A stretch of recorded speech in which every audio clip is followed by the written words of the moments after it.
যারা নতুন জ্যোতিষশাস্ত্র নিয়ে পড়াশোনা করছেন সেই সমস্ত ছাত্রছাত্রীদের উদ্দেশ্যে বলি যে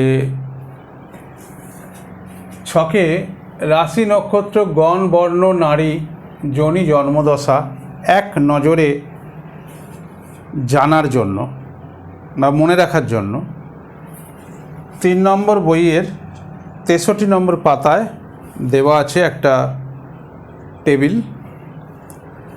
তার একটা রোয়েতে এগুলো লেখা আছে সবগুলোই, কিন্তু এরকম ছক করে বোঝানো নেই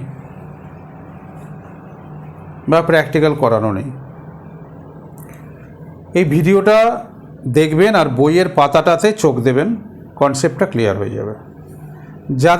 যারা দেখছেন ওপারে যারা আছেন, ওদিকে ক্যামেরার ওদিকে যারা আছেন তাদের বলি, যাদের দেখবেন কৃত্তিকা নক্ষত্র, জন্ম নক্ষত্র কৃত্তিকা,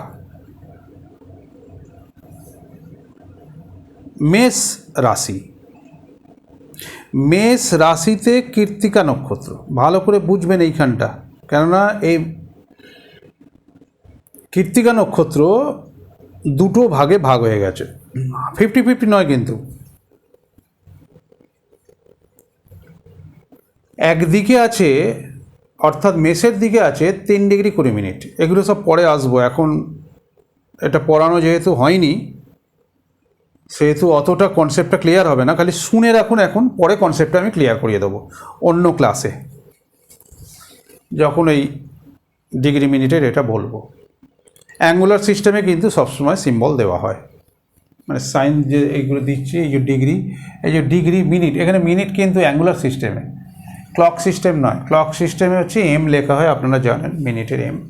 যাই হোক, এগুলো আমি পরে আসবো, এগুলো সব শেখাবো, কিচ্ছু প্রশ্ন থাকবে না, খালি প্রশ্নগুলোকে হোল্ড করুন। এখানে কৃত্তিকা নক্ষত্রের একটা পাদ পড়েছে, এই পাদ কথাটা আবার নতুন এলো আপনাদের কাছে, পাদ, চরণ, কোয়ার্টার, এটা নতুন এলো, এটাও নিয়েও আমি পরে ক্লাসে বোঝাবো। এখানে এটা বোঝাবার নয়, তাহলে ঘেটে যাবে। এখানে যেটা বোঝাবার, যাদের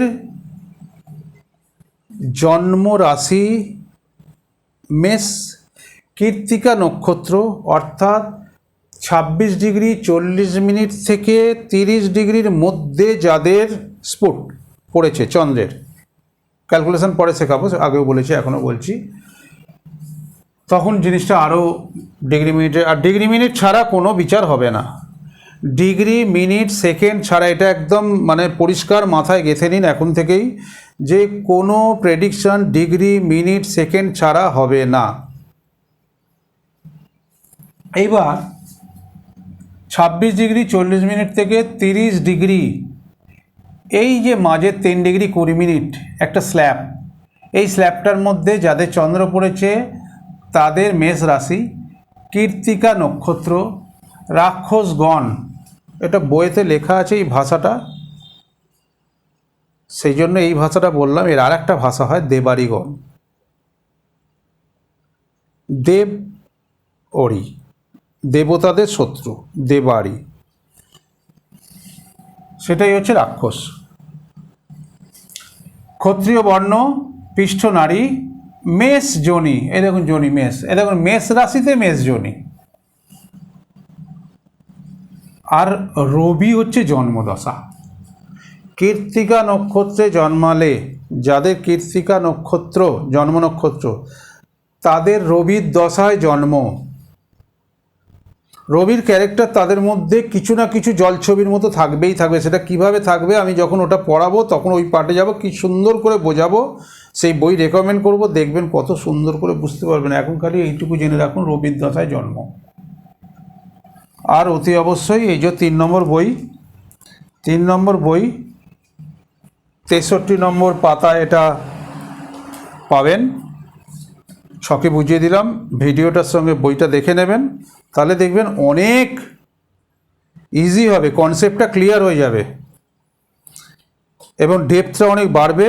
আর প্রেডিকশনের সময় একদম আর চিন্তা করতে হবে না কিছু, আর হু করে প্রেডিকশন করতে পারবেন, কিচ্ছু অসুবিধা নেই, খালি ভিতটা ভালো করে করুন। নমস্কার, সপরিবারে ভালো থাকবেন।